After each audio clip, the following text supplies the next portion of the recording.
Pelo sinal da Santa Cruz, livrai-nos Deus, nosso Senhor, dos nossos inimigos. Em nome do Pai, do Filho e do Espírito Santo. Amém. Ave Maria, cheia de graça, o Senhor é convosco. Bendita sois vós entre as mulheres, bendito é o fruto do vosso ventre, Jesus. Santa Maria, Mãe de Deus, rogai por nós, pecadores, agora e na hora de nossa morte. Amém. Glória ao Pai, e ao Filho, e ao Espírito Santo, assim como era no princípio, agora e sempre, por todos os séculos dos séculos. Amém. Nossa Senhora Auxiliadora, rogai por nós. São João Bosco, rogai por nós. São Jerônimo, rogai por nós. Nossa Senhora da Consolação e Correia, rogai por nós. Santo Agostinho, rogai por nós. Santa Mônica, rogai por nós. São Pio X, rogai por nós. Em nome do Pai, e do Filho, e do Espírito Santo. Amém. Então, meus queridos, boa noite a todos. Hoje nós continuaremos, as nossas aulas sobre a obra de Santo Agostinho, como catequizar os rudes, De catequizandes rudibus. E há um tempo, que nós tivemos a nossa segunda aula, durou aí, creio que mais de um mês, da segunda para a terceira. Então, como as duas primeiras aulas foram um pouco mais próximas, eu não tive tanta dificuldade em fazer uma ligação entre as duas. Então, para fazer uma ligação da segunda aula com esta terceira, eu me utilizarei de duas passagens bíblicas, porque na última aula nós terminamos a falar da necessidade de que a caridade fosse o fim de toda e qualquer catequese. Toda e qualquer catequese tem como causa o amor, meio o amor, e o fim último da catequese é sempre o amor. Nós falávamos até daquela frase de Santo Agostinho nesta obra, que na catequese nós devemos de tal modo anunciarmos o amor que o aluno creia, que crendo espere e esperando ame. É claro que Santo Agostinho aqui ele se vale das 3 virtudes teologais, e na esteira das virtudes teologais ele coloca a catequese como esse caminho que deve levar o aluno à fé, à esperança e à caridade. Ele cresce na fé de tal modo que crendo espere e esperando ame. Então fica aí bem claro que o fim último da catequese é o amor. E a primeira passagem que eu gostaria de ler para fazer essa ligação com a aula de hoje inclusive a leitura da Santa Missa de hoje, segunda-feira da Semana Santa. A leitura que é proclamada na Santa Missa está em Isaías, capítulo 42, versículos de 1 a 7. E hoje, quando eu fazia a minha oração, normalmente eu faço as minhas orações com base na liturgia diária, com base nas leituras que são proclamadas na Santa Missa de cada dia. E quando eu li essa passagem, imediatamente eu pensei na aula de hoje, nessa formação de catequistas, e muito no que eu falei na primeira aula. Foi uma aula em que eu fiz aí uma grande introdução sobre a necessidade da catequese e a necessidade que nós católicos deveríamos ter, esta vontade de converter aqueles que não creem, a vontade de converter aqueles que não são católicos, a inquietação diante do fato de que muitas pessoas ainda não creem, muitas pessoas ainda não vivem para nosso Senhor Jesus Cristo. Um católico não pode se acostumar com isso, um católico não pode aceitar isso, que em 2019 haja pessoas que ainda não creem em nosso Senhor Jesus Cristo e na Santa Igreja Católica. Então vamos lá, Isaías 42, versículos de 1 a 7. Eis meu servo que eu amparo, meu eleito, ao qual dou toda a minha afeição. Faço repousar sobre ele meu espírito, para que leve às nações a verdadeira religião. Ele não grita, nunca eleva a voz, não clama nas ruas, não quebrará o caniço rachado, não extinguirá a mecha que ainda fumega. Anunciará com toda a franqueza a verdadeira religião. Não desanimará, nem desfalecerá, até que tenha estabelecido a verdadeira religião sobre a terra, e até que as ilhas desejem seus ensinamentos. Eis o que diz o Senhor Deus, que criou os céus e os desdobrou, que firmou a terra e toda a sua vegetação, que dá respiração a seus habitantes e o sopro vital àqueles que pisam o solo. Eu, o Senhor, chamei-te realmente, eu te segurei pela mão, eu te formei e designei para ser a aliança com os povos, a luz das nações, para abrir os olhos aos cegos, para tirar do cárcere os prisioneiros e da prisão aqueles que vivem nas trevas. Palavra do Senhor, graças a Deus. Vejam, esta passagem tem tudo a ver com a catequese. É evidente que é uma profecia acerca da pessoa de nosso Senhor Jesus Cristo, que está no capítulo 42 do livro do profeta Isaías, e não é à toa que é uma leitura que é colocada durante a Semana Santa. É evidente que este servo é nosso Senhor Jesus Cristo, mas com alguma ousadia, eu posso dizer, sem nenhum medo de errar, que um catequista deve ler esta leitura e entender que há algo, esta leitura tem algo a ver com a catequese, que a vocação de um catequista está expressa nesta leitura. Então, observem, eu dizia isso na última aula, na segunda aula, sobre esta obra de Santo Agostinho, o quão elevada é a vocação de um catequista, o quão elevado é o chamado que um catequista tem. De alguma forma, um catequista ele participa da missão do próprio Cristo. Não somente, é claro, a missão que foi dada em primeiro lugar ao clero, porque a missão, a vocação de catequizar por excelência, ordinariamente, é do clero. O leigo, ele é um catequista extraordinário e um delegado do clero, sem dúvida nenhuma. O leigo, quando catequiza, de uma maneira formal, é sempre o clero que delega.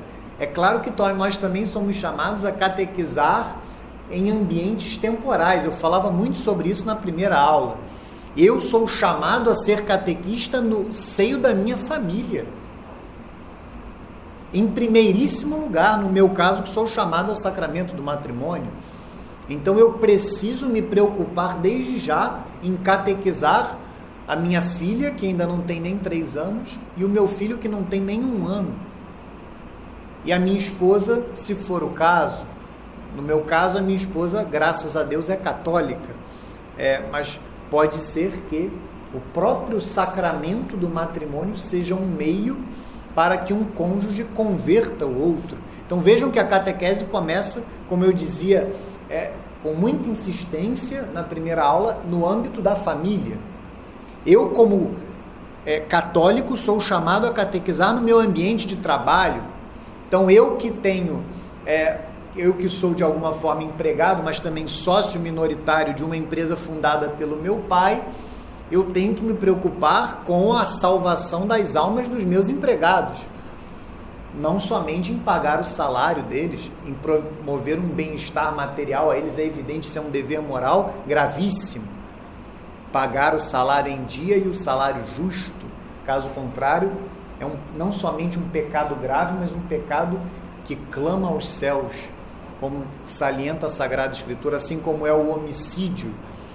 Desde Abel e Caim, o homicídio é um pecado que clama aos céus, né? Não é à toa que Deus diz para Caim que o sangue de Abel chegou aos seus ouvidos. Então vejam, eu devo, enquanto empregador, enquanto patrão, me preocupar com a salvação das almas dos meus empregados. Então eu devo, de alguma forma, catequizar os meus empregados, desde o dia a dia. Isso vale para a família também, desde a forma como eu os trato, a maneira de amá-los, que transpareça o Cristo, mas também, em alguns momentos, de uma maneira formal.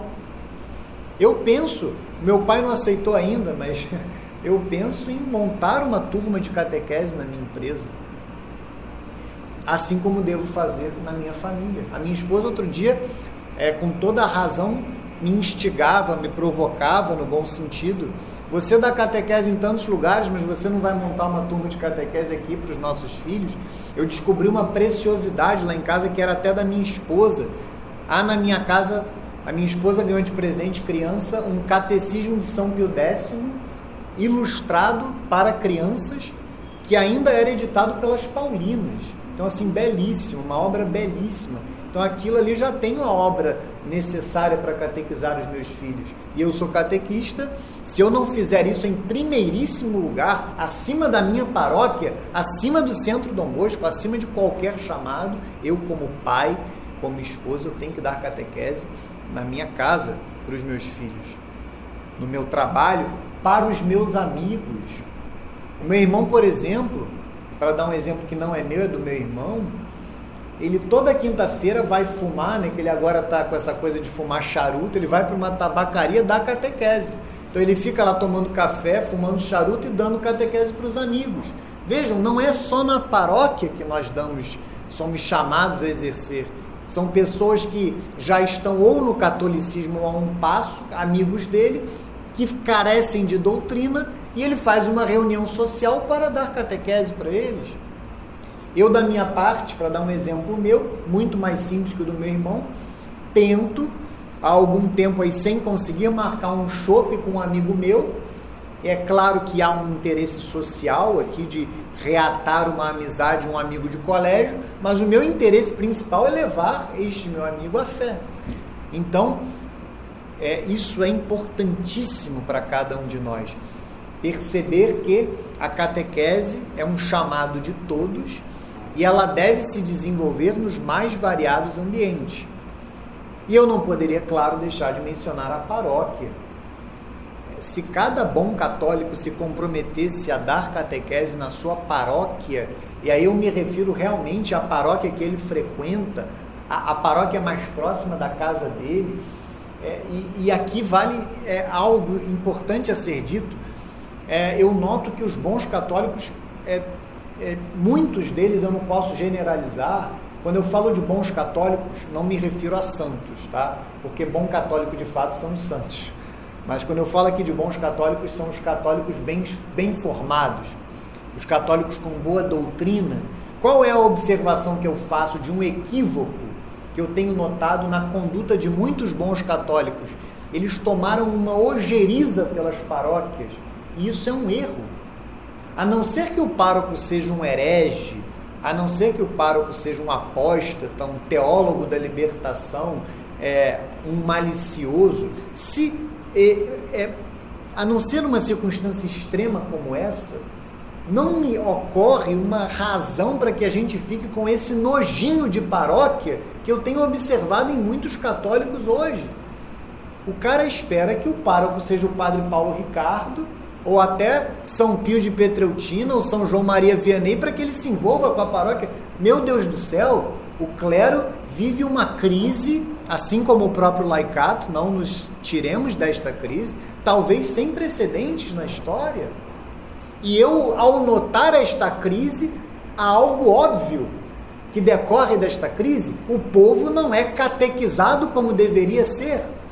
E eu, como fiel leigo com boa doutrina, o que eu vou fazer diante disso? Eu vou me envolver na catequese da minha paróquia, eu vou ficar com um nojinho purista, como se eu tivesse que participar, me envolver com paróquias perfeitas. supostamente perfeitas? É evidente que não. Se eu tenho oportunidade de frequentar um ambiente com uma liturgia maravilhosa, com leigos maravilhosos, se é que existe isso, porque outro dia eu fui numa paróquia da administração apostólica, e isso significa que eles só têm missa tridentina todos os dias, e a catequista de lá veio me dizer que eles têm todos os problemas que as outras paróquias têm. É evidente que ela não se refere a problemas de heresia, ela se refere a problemas de comprometimento, de uma minoria que quer servir e uma maioria que quer ser servida, não quer se envolver. Ela se referia a isso. Ela dizia para mim: Pedro, a maioria dos catequistas aqui, ou todos, não são do território da paróquia, vêm de fora, porque lá em Nova Iguaçu é muito comum. Lá é uma cidade muito complicada, há uma teologia da libertação muito arraigada. Muitas pessoas de Nova Iguaçu se socorrem na paróquia da administração apostólica, cujo pároco é o padre Edilson, e o vigário paroquial, não sei nem se posso usar esse termo para uma paróquia, digamos, tradicional, é o padre Rafael Lugão. Ou seja, uma paróquia que é um luminar ali, uma ilha, diante de uma diocese muito complicada. Mas ela mesma me dizia que lá era difícil encontrar catequistas do território paroquial. Então, observem que mesmo em paróquias onde há uma liturgia melhor, uma liturgia que nós julgamos mais elevada, mais pura, digamos assim, há os mesmos problemas. Então eu faço um apelo a vocês, e não somente a vocês, né? Aqueles que vocês conhecem, que têm boa doutrina, que querem se formar, não caiam nesse erro de um purismo, esse nojinho de se colocar acima. Eu vejo na minha própria paróquia isso. Está longe de ser uma paróquia perfeita, longe. Graças a Deus, não tem coisas graves, eu pelo menos não observo. É um ambiente aceitável, digamos assim, mas com um material humano no sentido de pessoas sedentas da verdade, pessoas sedentas de doutrina, pessoas sedentas da palavra de Deus. Então, perdão se eu me estendi sobre esse assunto, mas era algo que já me inquietava o coração há algum tempo. E eu fui nessa paróquia lá de Nova Iguaçu e perdi um bom tempo lá a falar sobre isso. Urge que os bons leigos, que os leigos bem formados, envolvam-se com a catequese das suas paróquias. Um bom catequista numa paróquia faz uma diferença monstruosa, porque ele, através da sua retidão, não há necessidade que seja um santo, basta que seja alguém que conheça bem a doutrina e tenha reta intenção ao ensiná-la. Naturalmente, outros se juntarão a ele. E isso fará um bem imenso àquelas pessoas que frequentam a paróquia em questão. Tá bom? Então observem, voltando aqui à passagem de Isaías, Isaías usa 3 vezes o termo a verdadeira religião. Eu não sei se vocês notaram. A necessidade é que nós levemos às nações a verdadeira religião, anunciemos com toda franqueza a verdadeira religião, não desanimemos nem desfalecemos até que a verdadeira religião seja estabelecida sobre a terra. Ou seja, o nosso trabalho somente se encerrará em 2 circunstâncias. Quando o nosso Senhor Jesus Cristo voltar no final dos tempos, esta é a primeira, e provavelmente será esta a circunstância, ou quando todos forem católicos no mundo, todas as pessoas forem católicas. Não há outra circunstância que permita que o nosso trabalho arrefeça, diminua. Ou nosso Senhor Jesus Cristo volta na parousia, ou todas as pessoas do mundo se convertem. Não há uma terceira opção. Então, como está escrito aqui, até que a verdadeira religião esteja estabelecida sobre a terra, nós não podemos desanimar nem desfalecer. Hoje testemunhamos com muita tristeza o incêndio da Catedral de Notre-Dame em Paris, e é triste não somente o acontecimento, mas como esse acontecimento simboliza o estado atual do catolicismo na Europa e em muitos lugares onde por muitos séculos ele imperou. Então rezemos por essa situação. É evidente, nem sei qual é o estado em que ficará, se é que sobrará algo, mas o fato é que mais duro até do que a perda, mais dura do que a perda desta obra de valor inestimável, é o símbolo que este incêndio da situação atual da fé católica em muitos lugares, também no Brasil, sob uma certa ótica. É claro que todos nós temos testemunhado um reflorescimento da fé católica no Brasil. Isso é maravilhoso e é verdade, é uma realidade, mas sem dúvida alguma aquele incêndio também é símbolo da derrocada, da diminuição da fé católica no próprio solo brasileiro. E não é à toa que esse reflorescimento é um remédio para esse mal que foi diagnosticado por muitos, especialmente leigos, eu diria, e alguns, sem dúvida, clérigos, alguns membros do clero. Então, eu faço esse apelo. Nós não podemos desanimar. Se vocês estão aqui, penso eu que todos, ou pelo menos uma parte, sente-se chamado a dar catequese. E catequese numa forma ampla. Tanto uma catequese formal, como uma catequese informal. Essa, sem dúvida nenhuma, todos vocês são chamados a dar. Todos vocês são chamados a serem apóstolos, a fazerem apostolado nas suas famílias, nos seus trabalhos, entre os seus amigos, sem dúvida nenhuma. Mas eu diria também mais. Vocês, ou alguns de vocês, são chamados a serem catequistas sob uma ótica formal, em alguma paróquia, na paróquia que vocês frequentam. Então, não desanimem, não desfaleçam. Saibam que a nossa missão acaba no céu, somente no céu. Seja pela parousia, ou seja pela conversão de todos os seres humanos deste mundo. Não há uma terceira opção. E aqui, essa simbologia que está na passagem, que é belíssima, a abertura dos olhos dos cegos, tirar do cárcere os prisioneiros e da prisão aqueles que vivem nas trevas. Todos estes símbolos retratam fielmente aqueles que não são católicos. Quem não é católico está na cegueira espiritual.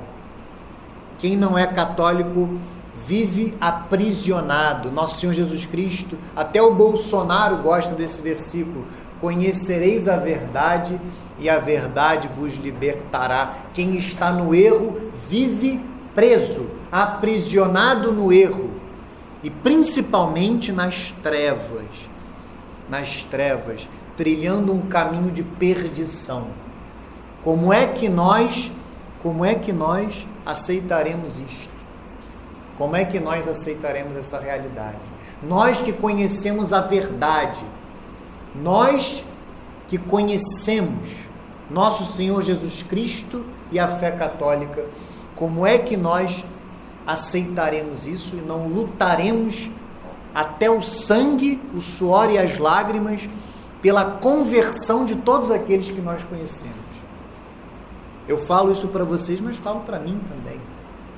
É evidente que a intensidade do apostolado, ela está diretamente relacionada com a abertura do coração do interlocutor. Não adianta eu pegar uma marreta e tentar converter as pessoas na base da marretada. É evidente que não. Mas há muitas pessoas que abrem o coração. Há muitas pessoas que têm o coração aberto. E a catequese ela se inicia com 2 atos que independem de qualquer abertura do coração: a oração e a mortificação. Então, no mínimo, para converter alguém, eu devo rezar e me mortificar por aquela pessoa. E se ela começa a abrir o seu coração, eu devo catequizá-la. Eu devo levar a verdade para ela, em qualquer ambiente, em qualquer circunstância. Então, esse foi um resumo da primeira aula. E agora eu farei um resumo da segunda, mas que na realidade vai ser só realmente a passagem que eu lerei da Escritura, que está na carta de São Paulo aos Coríntios, justamente aquele hino à caridade, aquele hino que fala da excelência da caridade, que é um resumo do que eu falei, na realidade, do que Santo Agostinho falou na segunda aula, a necessidade de que o amor seja o fim último da catequese. Então vamos lá.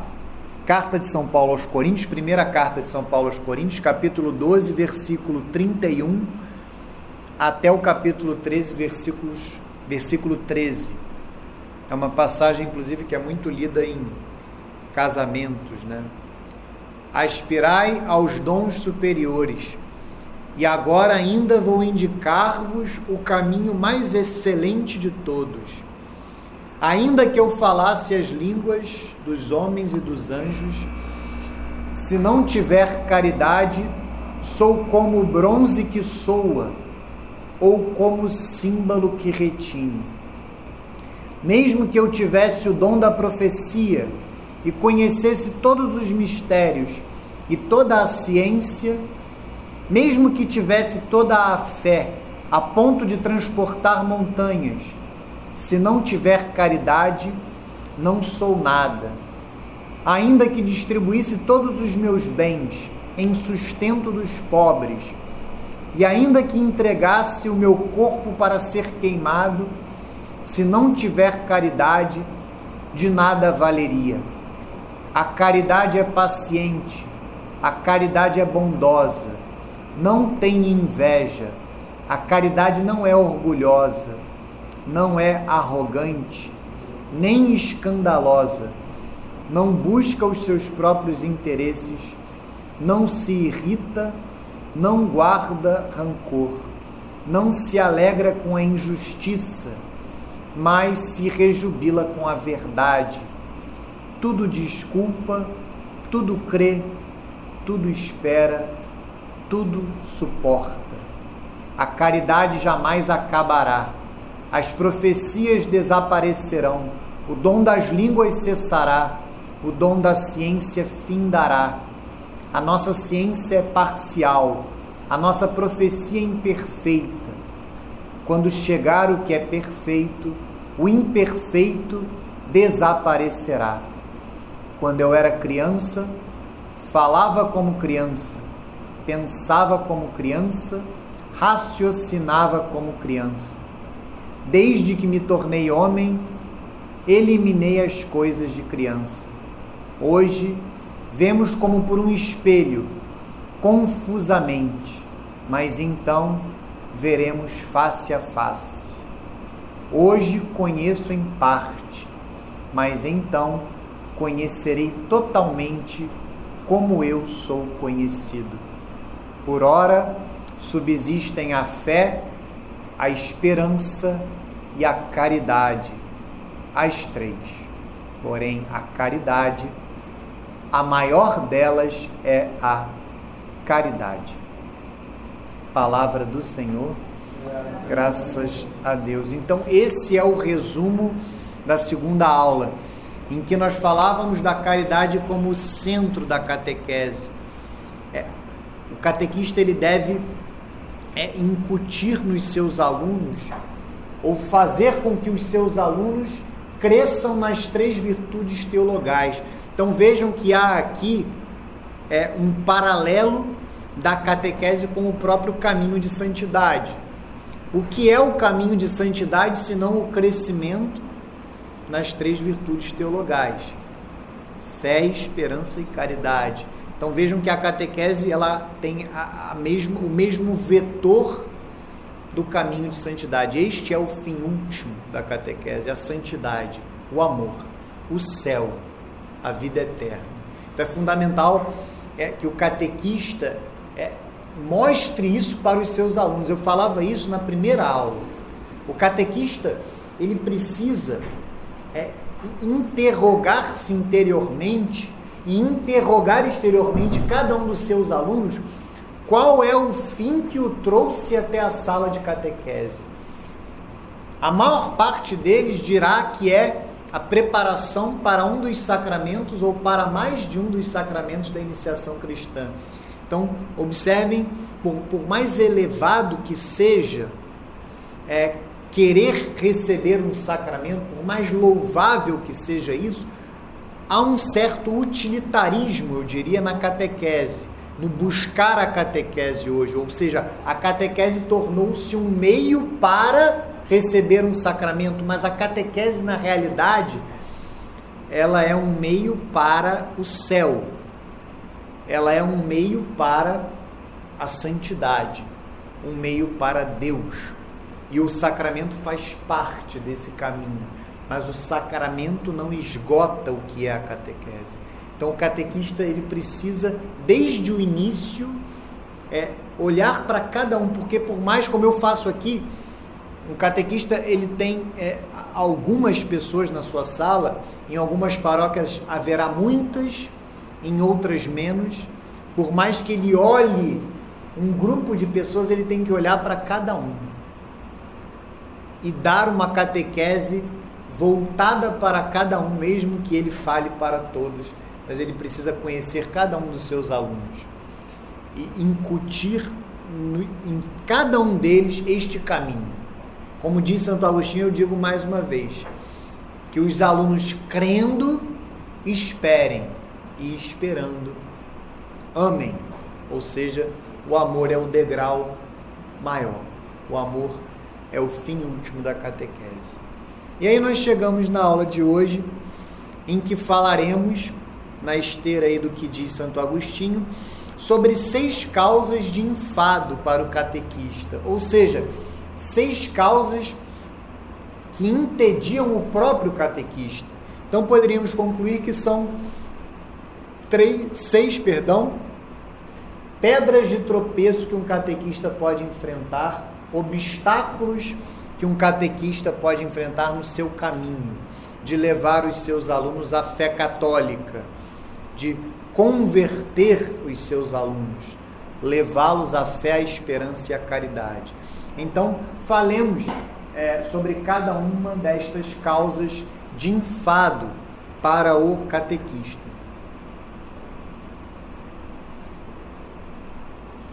Aqui no título, inclusive, essas causas de enfado, elas são colocadas a partir do capítulo 10 da obra, de Santo Agostinho, Como Catequizar os Rudes.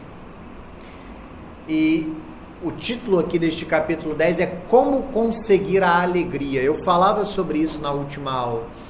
O catequista ele precisa ser extremamente alegre nas suas aulas. De modo algum ele pode ficar ele próprio entediado ou entristecido, porque a sua missão é de uma elevação única. Se alguém que leciona língua portuguesa, história, geografia, matemática, se essa pessoa não tem o direito de lecionar, de ensinar triste, entediado, imaginemos alguém cujo propósito é levar os seus alunos à fé católica, é anunciar a verdade do Evangelho. Como é que alguém fará isso sem alegria? Como é que alguém fará isso sem o coração cheio? Sem um coração cheio de amor. Eu fiquei tão feliz outro dia, eu nem percebi, nem falo isso por vaidade, mas simplesmente para dar um testemunho para vocês. Eu dou catequese na minha paróquia, em regra aos domingos.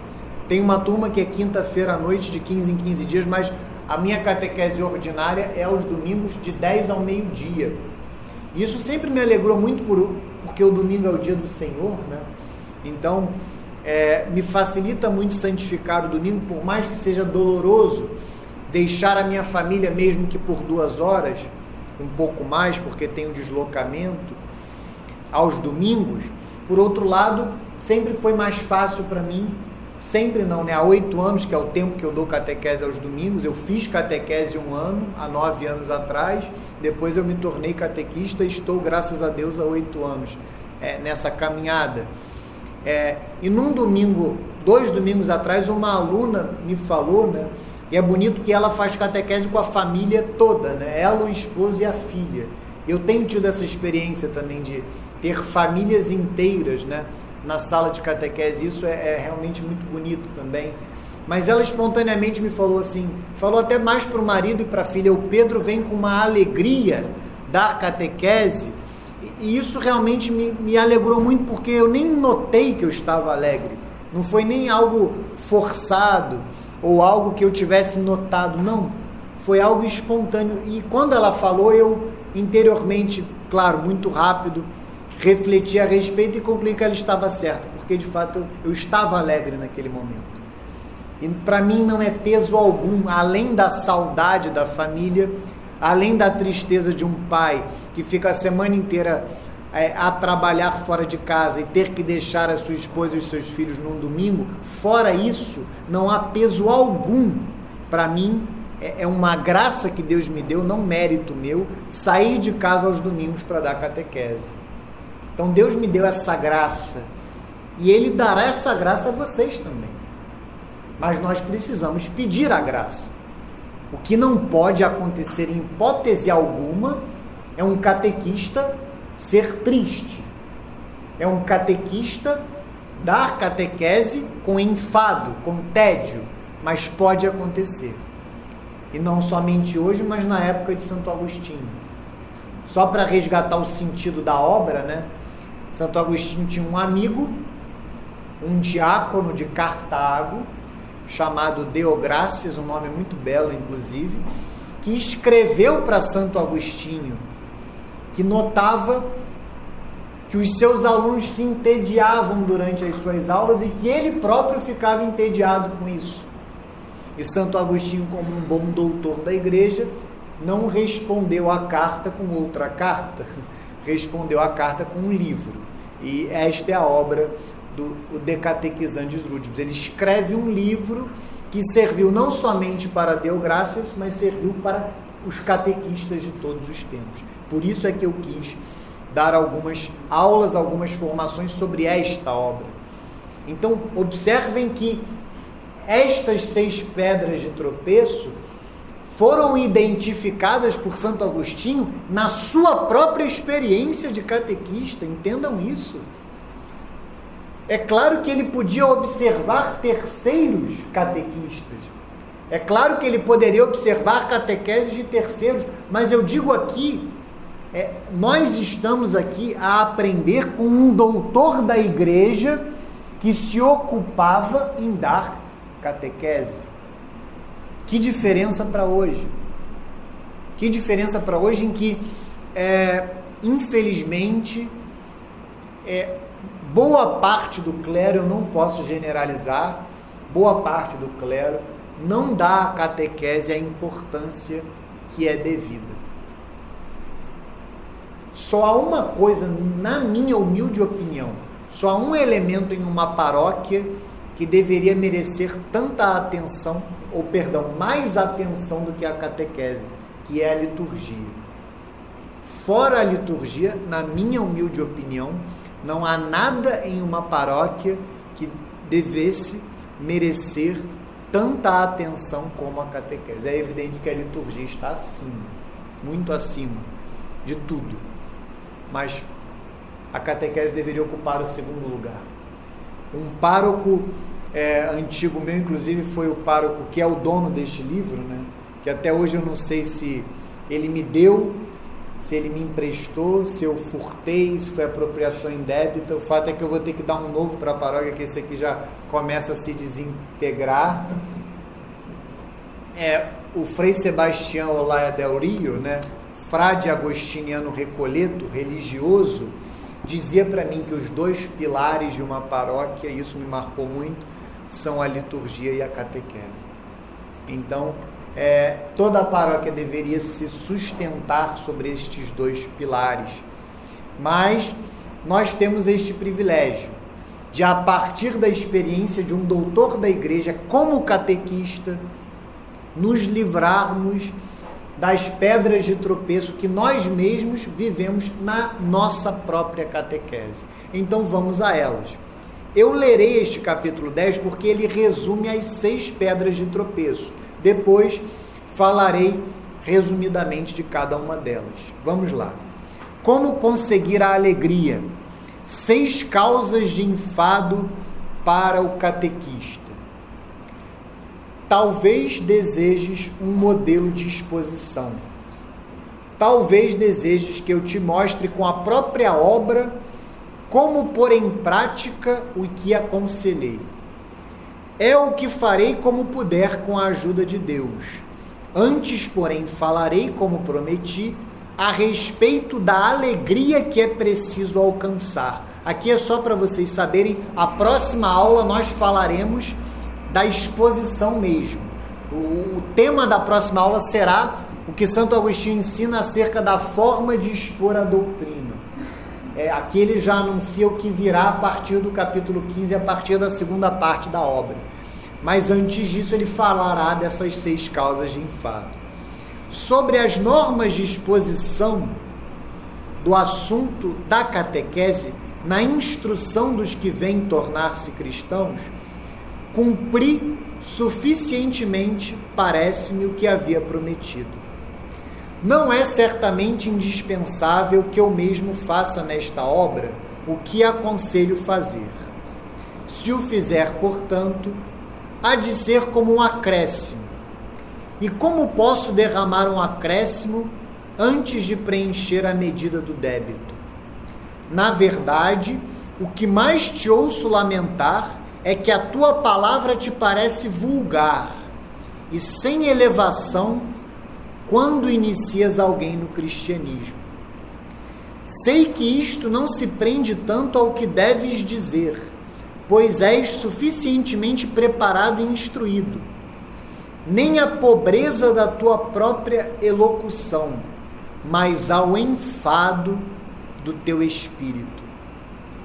Entediamo-nos, como afirmei, porque nos encanta o que em silêncio vemos claramente com o nosso espírito, e não queremos ser afastados para o ruído muito diferente das palavras, ou porque mesmo quando a palestra é encantadora, mais nos agrada ouvir ou ler melhores, expostas sem preocupação ou inquietação nossa. Aborrece-nos harmonizar para a sensibilidade alheia palavras improvisadas, sem saber se correspondem exatamente às ideias ou se são recebidas com proveito. Então vejam que Santo Agostinho começa a enunciar as causas de enfado, e eu vou falar de cada uma delas separadamente, mas aqui ele falará das 6 na sequência. Não é tão fácil identificar as 6 neste primeiro capítulo, mas depois ele individuará cada uma delas, ele individualizará cada uma delas, ele falará de cada uma delas separadamente. Mas vocês vejam que o enfado não decorria da falta de instrução do diácono, o que significa que não basta simplesmente que nós sejamos instruídos. É claro que este é um pré-requisito indispensável. Hoje, um dos maiores problemas da catequese do nosso tempo é que muitos dos catequistas não são instruídos. Muitos dos catequistas não têm conhecimento de doutrina, não têm conhecimento suficiente de doutrina, não gostam de estudar a doutrina católica, por mais absurdo que isso possa parecer. Isso é algo gravíssimo, que marca muitas das nossas paróquias. E até seria um exercício ou uma tarefa muito louvável que esta formação de catequistas que o Centro Dom Bosco se propõe a dar a cada segunda-feira fosse replicada em cada paróquia. Recentemente eu fiquei muito feliz porque o meu pároco, depois que eu noticiei para ele, né, ele também é religioso agostiniano, né, a minha paróquia é uma paróquia da diocese, da arquidiocese do Rio de Janeiro, mas que está confiada à ordem dos agostinianos recolhetos. Então, quando eu contei para ele que estava no Centro Dom Bosco a dar algumas formações sobre a obra de Santo Agostinho, ele se interessou muito e me chamou para uma conversa e pediu que eu desse formações para os próprios catequistas da paróquia, essa mesma formação. Então, é claro que isso é um passo adiante. Eu acabei de aconselhar que vocês se envolvessem com a catequese das paróquias de vocês. Esse é o primeiro passo. Mas um segundo passo seria propor formações para os catequistas. E o CDB está à disposição para isso. Aqui no Centro Dom Bosco nós temos o CDB itinerante, que é justamente o Centro Dom Bosco que sai dele mesmo. Por isso é que vem o nome, que não é um nome muito bonito, itinerante, é justamente porque ele não espera que as pessoas venham ao Centro Dom Bosco, não. Ele vai até as paróquias.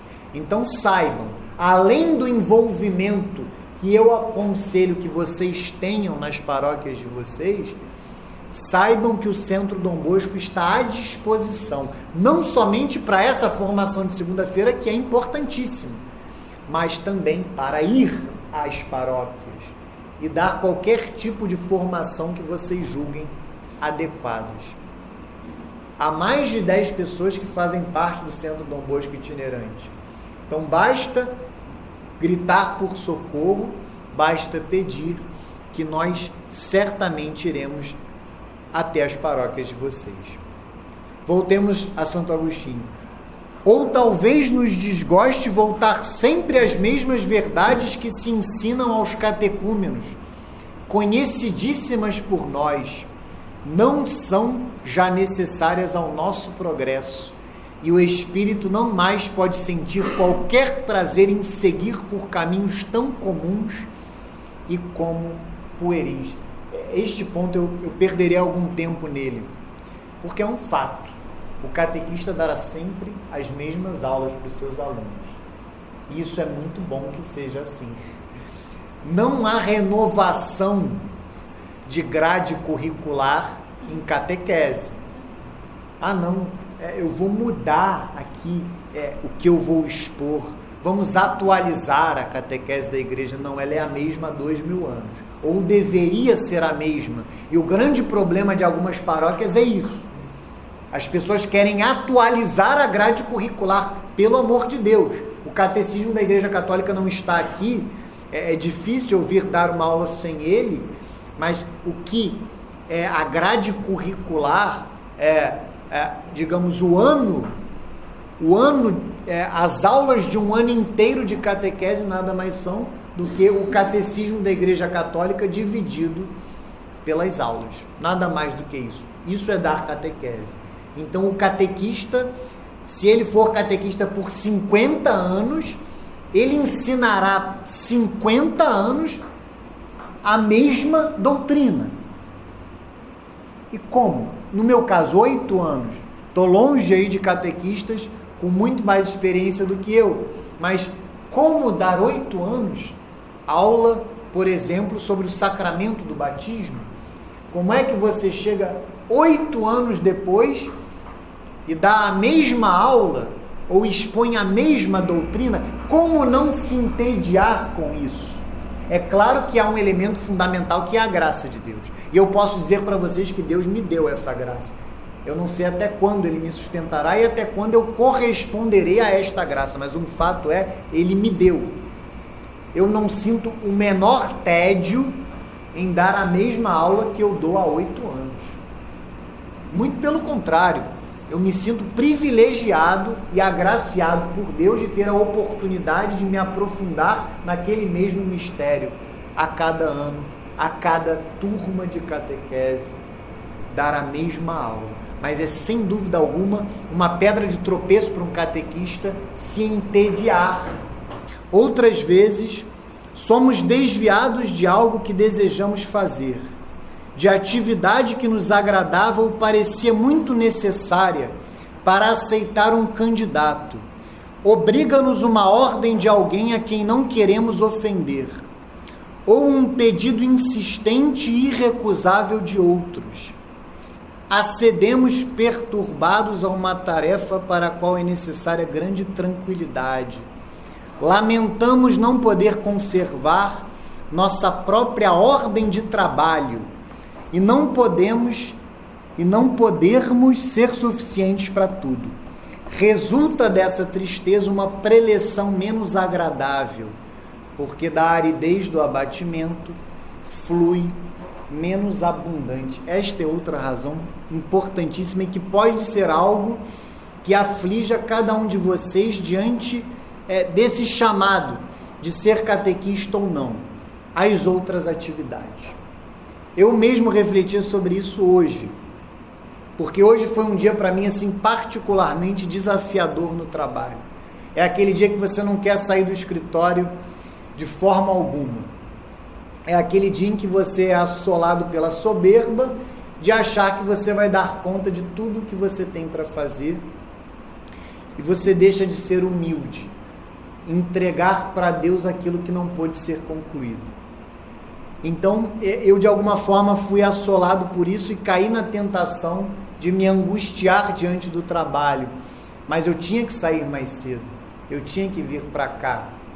E no caminho eu refletia sobre isso, como que as outras atividades podem ser uma tentação para que você deixe de catequizar. E aí vale a catequese em todos os sentidos, tanto a catequese formal, tanto a catequese que eu dou em uma sala de aula de maneira formal, como o apostolado que eu devo fazer, a catequese que eu devo dar na minha família, no meu trabalho, nas minhas relações sociais.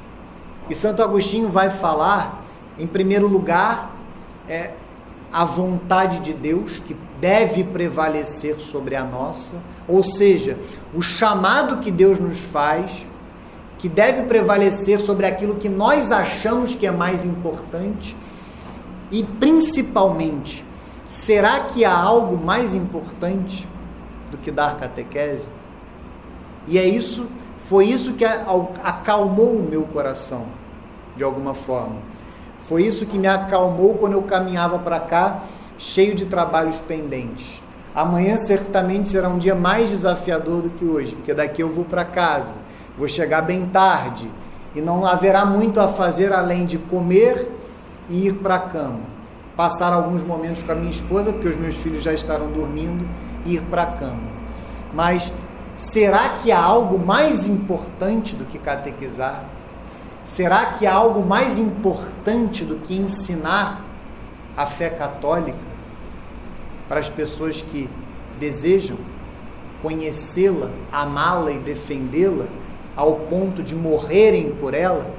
Será que há algo mais importante? Ou melhor, será que há algo mais a fazer nesta vida do que a catequese?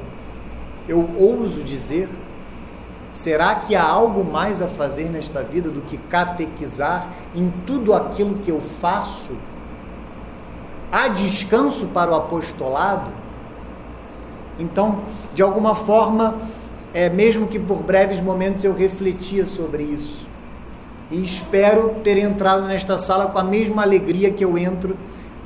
Espero que vocês notem a mesma alegria que eu tenho de dar catequese para os meus alunos na paróquia. Porque não há nada mais importante do que catequizar. E não há espaço para mais nada. Não há espaço para mais nada nesta vida. Em tudo que eu faço, eu devo fazer apostolado. Eu devo catequizar. Eu devo educar e ser educado na fé. Não há nada mais a fazer nesta vida. Eu me arriscaria a dizer, nunca disse isso na minha vida, mas não há nada mais a fazer nesta vida do que catequizar e ser catequizado. Ou seja, educar na fé e ser educado na fé. Eu não consigo pensar em nenhuma circunstância boa desta vida, e é claro que aqui eu excluo tudo que há de pecado, tudo que há de mal, tudo que há de tentação. Eu falo dos bons momentos, do que há de bom e de bem nessa vida. A vida é uma eterna catequese. Então, diante dos nossos afazeres, se nós somos chamados a isso, e somos, eu devo dar prioridade para a catequese. Eu não devo deixar de catequizar porque tenho muitas atividades, porque eu pergunto para vocês, há alguém que não tenha muitas atividades neste mundo de hoje? Há alguém que não tenha muito a fazer? Sem contar, evidentemente, os vadios, os vagabundos. Há alguém que não tenha muito trabalho? Então, alguém tem desculpa para não catequizar? Alguém vai poder chegar, seja no juízo particular ou no juízo final, universal, alguém poderá dizer para nosso Senhor Jesus Cristo que não teve tempo para dar catequese, que não deu catequese porque não teve tempo? E observem, aqui eu me refiro à catequese no sentido amplo, lato sensu, catequese como apostolado, como ensinar a fé, fazer discípulos, aumentar ou melhorar, em alguns casos, o rebanho de nosso Senhor Jesus Cristo, a Santa Igreja Católica, cuidar da igreja humildemente. Então não há nada, a meu ver, não há nada mais prioritário, não há nada mais importante do que isso. Nós não podemos nos entediar pelo excesso de atividades. Eu não posso desanimar porque tenho muito a fazer. Eu devo, apesar de tudo isso, corajosamente catequizar, como Deus me deu a graça de fazer hoje. Mesmo diante de um dia extremo, mesmo diante de um dia muito cheio no trabalho, não deixei de vir. E graças a Deus, tenho certeza que, em primeiro lugar, para mim, haverá frutos espirituais. Espero que para vocês também. E aí Santo Agostinho dá mais uma causa. Às vezes, profunda aflição nos invade o peito por causa de um escândalo. No entanto, ignorando o fogo que escondido nos destrói, dizem-nos: vem, fala com este, deseja tornar-se cristão. Não convindo mostrar-lhes nossa dor, empreendemos com grande má vontade o que desejam, e a conversa frouxa e desagradável é entrecortada pela pulsação ardente e inflamada do coração.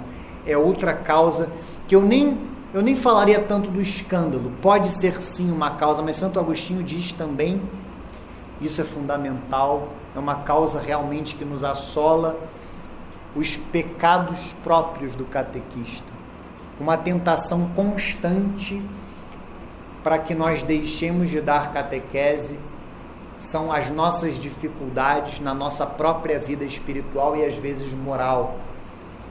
Não somente a nossa fraqueza, mas o próprio demônio nos tentará inúmeras vezes. Você não é digno de dar catequese. Você é um fariseu. Você é um hipócrita que prega algo que você não vive. Essa é uma tentação constante. Será que somente um santo está apto para dar catequese? Porque também eu já ouvi isso de pessoas que eu convidei para dar catequese. Eu não sou digno disso. E isso parece humildade, mas em alguns momentos não será. É uma falsa humildade, é uma falsa modéstia. Eu diria que há 2 requisitos básicos para alguém estar apto para dar catequese: conhecer a doutrina da Santa Igreja e ter reta intenção. Não consigo pensar num terceiro requisito. É necessário ter eloquência, é necessário falar bem, não ter timidez. Tudo isso são obstáculos facilmente transpostos pela prática, pela oração, por pedir a Deus a graça de ser melhor. Seria ridículo eu dizer que eu dou catequese hoje, 8 anos depois, da mesma forma que eu dava em 2011. Seria ridículo eu afirmar isso. Então, é evidente que Deus espera que nós cresçamos, que nós melhoremos, que nós nos desenvolvamos, auxiliados pela sua graça. Então, um catequista jamais, a não ser que de fato ele seja um malicioso, a não ser que de fato ele não tenha reta intenção ou não tenha o suficiente estudo da doutrina, ele jamais pode argumentar que não é digno de dar catequese porque ainda não é santo, ou ainda está nas primeiras moradas, que seja, ou ainda é um iniciante na vida espiritual. O fato é que 99,9999% da igreja, dos fiéis católicos, são iniciantes na vida espiritual. E miseravelmente, diz o padre Paulo Ricardo, a maior parte de nós morre na primeira morada, miseravelmente. O catequista tem que lutar contra isso com o seu ofício, a começar por ele mesmo, mas também com os seus alunos. Então, se o catequista observa que ele tem pecados, se o catequista observa que há imperfeições na sua vida, ele deve se arrepender desses pecados, confessá-los com frequência, com a mesma frequência que os comete, crer na misericórdia de Deus e continuar a dar catequese. Continuar a dar catequese. Porque, sem dúvida alguma, na maior parte das vezes, essas insinuações de que ele deve parar porque é um pecador são demoníacas, ou fruto da sua própria maldade, do seu próprio pecado, porque ele é preguiçoso e quer encontrar razões para não catequizar, razões para não colocar as pessoas que necessitam no caminho da fé.